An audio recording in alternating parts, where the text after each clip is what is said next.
Enfin, l'équipe du Sénégal joue en équipe. Quand je dis joue en équipe, retrouve un collectif. Et quand le Sénégal joue collectif, forcément, on gagne. Cela a été le cas face au Rwanda, 67-57 au finish. Nos grands aussi ont retrouvé leur jeu. Il faut dire qu'en face, il n'y avait pas trop de joueurs de grande taille. Et donc, de ce côté, l'opposition était relativement faible. Il faut également souligner dans cette équipe du Sénégal, Pape Badji qui s'est retrouvé, qui a porté cette équipe dans ce huitième de finale.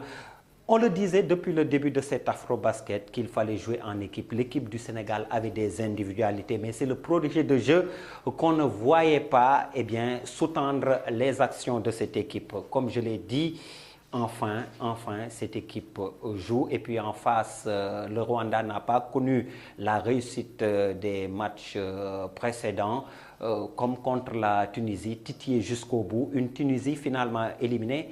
La Tunisie, championne d'Afrique, il faut le rappeler, avec 3 victoires en poule, qui termine en tête de sa poule, qui finalement se fait sortir par l'Égypte. L'Égypte, lanterne rouge de la poule du Sénégal. On le disait également que la poule du Sénégal était la plus relevée. Cela s'avère, l'Égypte, 0 victoire, qui sort en huitième de finale.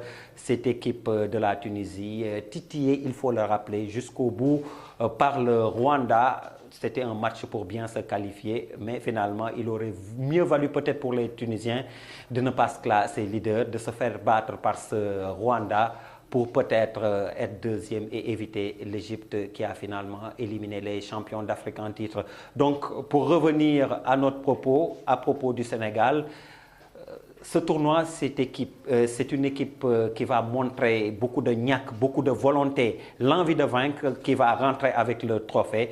Je pense que le Sénégal doit continuer sur cette lancée et montrer beaucoup d'envie.